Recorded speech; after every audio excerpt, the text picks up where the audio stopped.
Welcome to Chop Shop Motors. My name is Clay.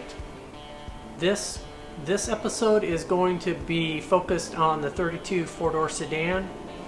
We're digging into it, getting started, or kind of rekindling the flame on this sedan. And if you watched a couple weeks ago, or depending on how long it takes to get this up, you'll see we did a little walk around and kind of assessed or shared some of the progress to date and some of what we're doing. Today we're going to do some test fitting. So anytime you're building a hot rod, you get to build it about 10 times before you actually put it together for the last time, hopefully for the last time. And we're somewhere in that process of doing some of that with some of the parts. I have a set of Wilson backing plates, which are self-energizing brakes, adapted, or not really adapted, they're brand new aluminum backing plates that mimic the 45 fin count Buick drums. So a really cool, super cool piece. And what we're going to do is we're going to try it out with some Speedway Motors brake drums that I bought and see if we can get any of these pieces to play nice together. I don't know. I mean, none of them really say this is meant to go with that. So we're going to try it. I'm going to take you guys along and start the trial fit. So let's get rolling. So these are the pieces that we are going to trial fit tonight. These are the backing plates. They're Wilson Welding, and I think Wilson Welding has recently been acquired by Bass Customs, so the company still will be in existence, but the gentleman who started it has decided to retire. But the parts are super cool. I've had these for a long time. So these are the backing plates and these are the drums.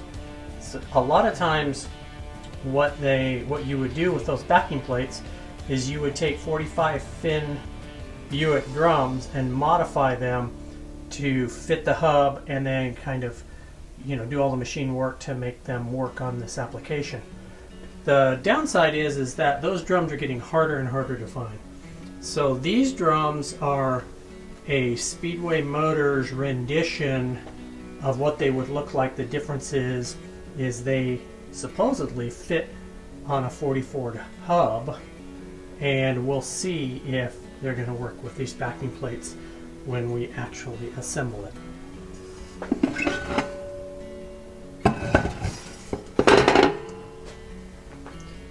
This is what they look like on the inside. I don't know if it's focused or not. Maybe it's my eyes that aren't focusing, but they are really neat pieces. So let's pull what we have off, get the hub off, and we'll play a little bit and see how things look. Got the handy dandy Hein Warner jack, got us up in the air. Got a big block under it. Get this wheel off.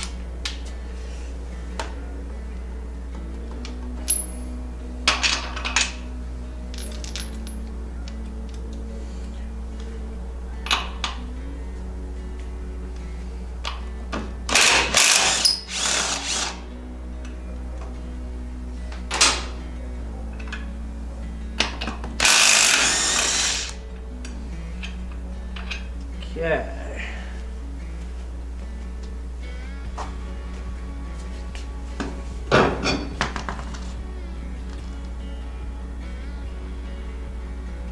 Well, I already see problem one.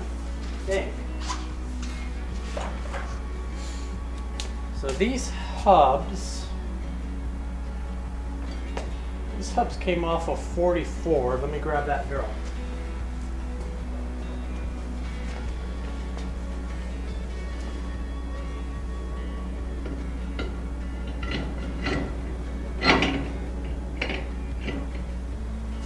Okay. So the idea with these drums is that they'll fit over that 44 hub, and they sure do. So we are in good shape there.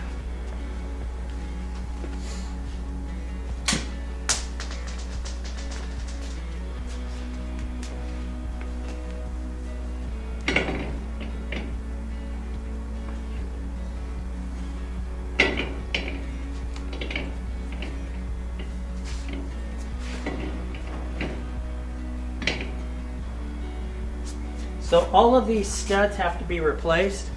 So we'll make sure that that brake drum centers up on that hub the way it's supposed to. So I'm just going to pull one of these on. A couple lug nuts here backwards.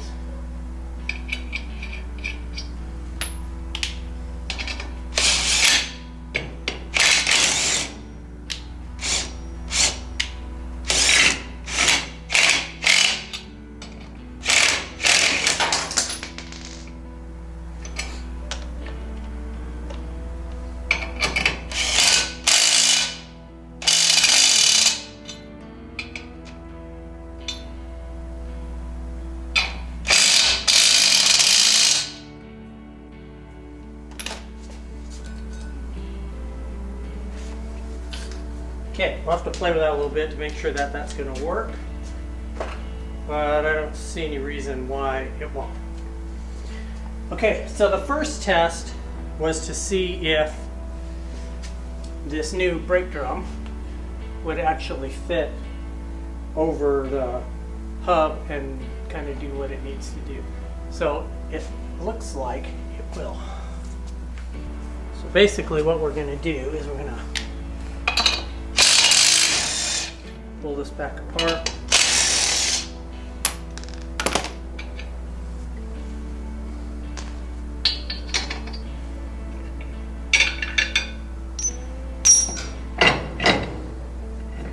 And we'll pull this hub off.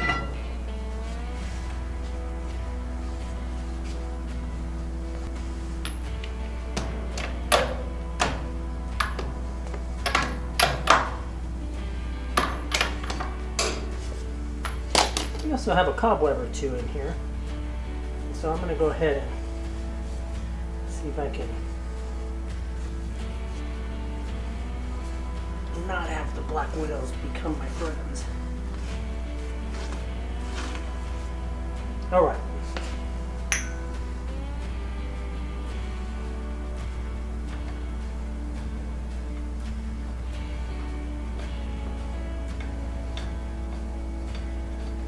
So we're spinning this nut off. This was all just put together so I could roll it out of the shop when we built the frame.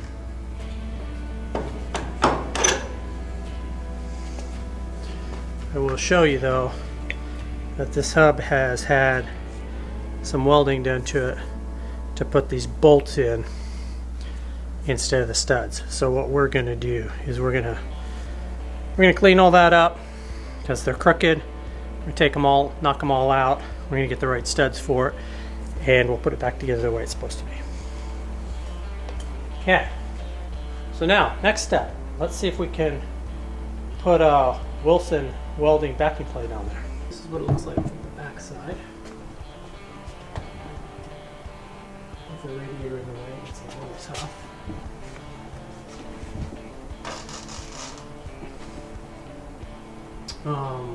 Round spindle, so my mix of parts works perfectly. I think those are 37s, those spindles. So that's a good deal. So let me get a couple other pieces. I want to see if the dust shields will work. So let me grab them and I'll bring you right back. Here is the grease seal or shield. It keeps that grease from coming out of the inside bearing and going all over the brake shoes and getting everything gooed up. So these are, this is one, I have the other one. These are early Ford, so we'll use these. We're going to try and use these, and I've got some bolts to put it together with.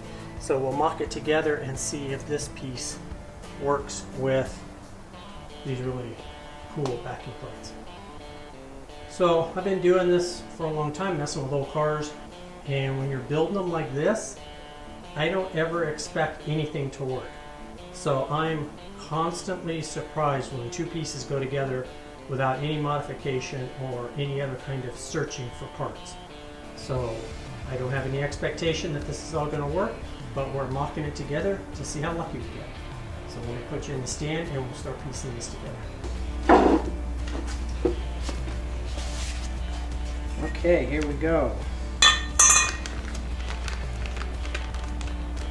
have a little short stool about 9 inches tall that I built. And I'll tell you, if you mess with this stuff and you don't have a short stool, you're killing yourself for no reason. So, I built it out of scraps. My dad built me a couple a million years ago, and I built a couple more. I use them to get in the toolbox, and I use them for doing this kind of stuff. So, what can I say? My knees aren't quite as springy as they used to be. All right. So, I'm just going to kind of throw this up in there. See if, I don't know that these, my guess is these backing plate bolts that I have won't work on the long haul, because this Wilson Welding backing plate, the way it's made, is substantially thicker than stamped steel backing plate would have been for the Ford. So this, I think this will work for what I'm doing right now, but it's not going to work in the long haul. So we'll figure out solution B. Right.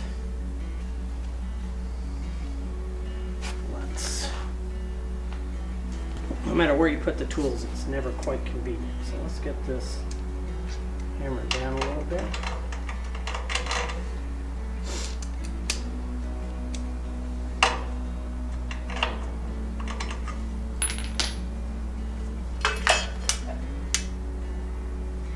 So this is pretty close to that wheel cylinder, so we'll have to take special care to watch that.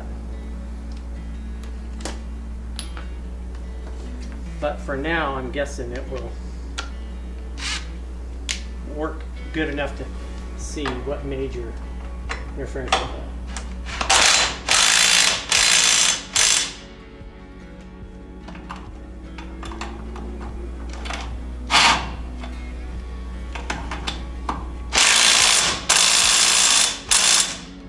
Okay, so it definitely pulled that in against this wheel cylinder, so there's some work. I'll have to just take a little more, give it a little more clearance right there on the top. The top side of these are flat, well, are flatter, so I'll give it just a little bit more for the long haul.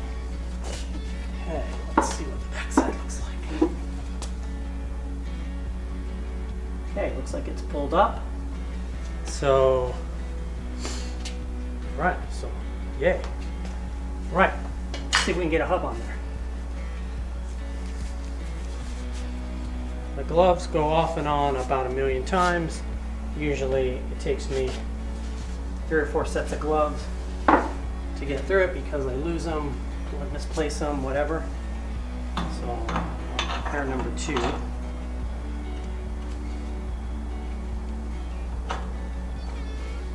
Okay. Well, that's good. So basically the hub fits inside the cup, which you would think it would, but remember, we have just moved this grease catch out that extra 1/4 of an inch because of the width of this backing plate. So everything changes a little bit, but still plenty of room. It's going to clear. The brake shoes should stay nice and oil free. All right, drum roll. Let's see if the brake. So let's see, what problems are we going to run into here? So we're going to run into some problems because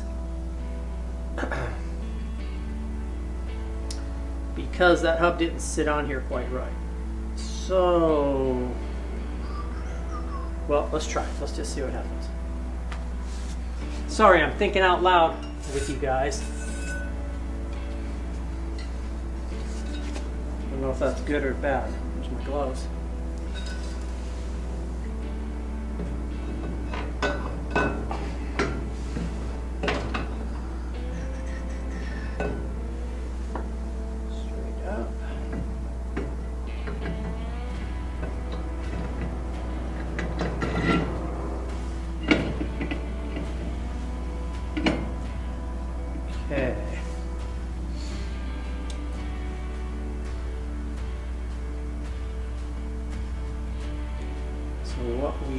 here,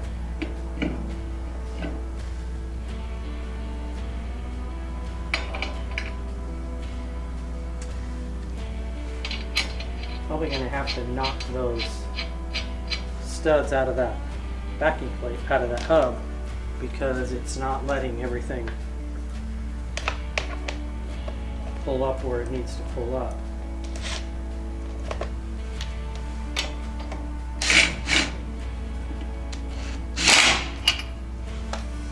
Right now, we need that to pull up. The other thing is, I'm not too gung-ho with doing anything other than the gentlest of pressure on this brand new.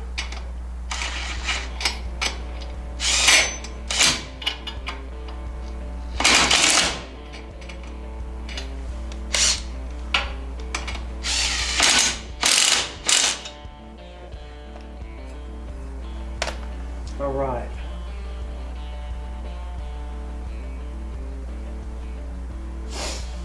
All right, so what we have is we have about, I can see through the hole, we have about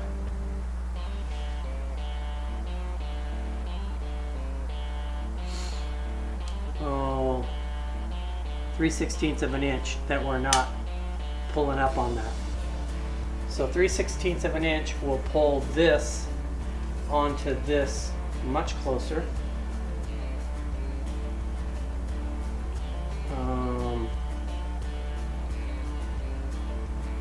Let me play with these studs just a little bit and see if I can get them to relieve whatever pressure they have so that this will go on as it's supposed to. I pulled the studs out of that hub.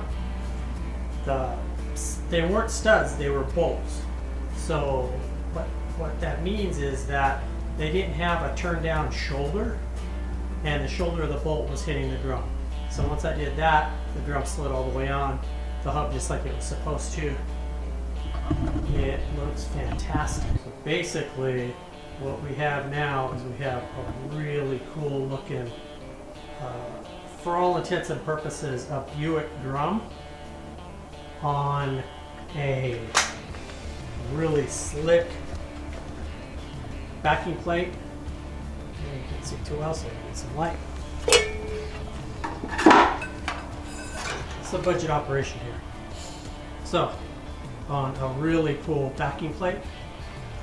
The part that I am super excited about is that those parts all actually work together. Amazing. So the backing plate, aftermarket, made to look like a Kinmont, a disc brake setup, which are really rare, hard to get parts for. You know, it's really not. I'm not looking for the elusive, you know, unbelievably hard to find part for this car, but this has a nice feel for it. Then I needed brake drums anyway, so I bought a set of these brake drums from Speedway. They basically had taken the idea of a Buick drum and they modified the dimensions to fit on a stock 40 hub. So if I pull this up just like it's supposed to, if you can see it, it has a nice fit. It's going to work perfect, and you know, we have success. And the other piece is the slinger for the grease works. The offset, nothing drags. Everything seems to work just like it's supposed to.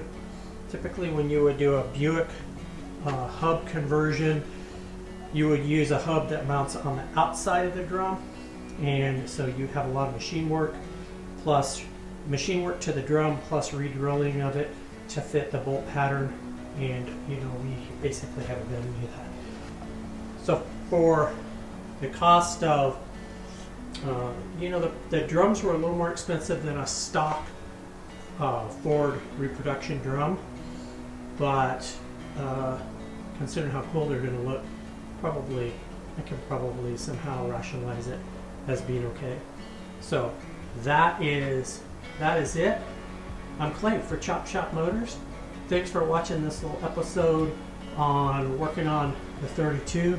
We'll back up and get a better view of it, even in the dark shadows of the night. There's the 32. Thanks for joining along. If you like this kind of stuff, as we are out in the shop tinkering on some old stuff and kind of trying building a car the way I build them, and that's trial and error. Please like, share, subscribe. We'd love to have you follow along. I'm Clay for Chop Shop Motors, and we'll see you in the next project.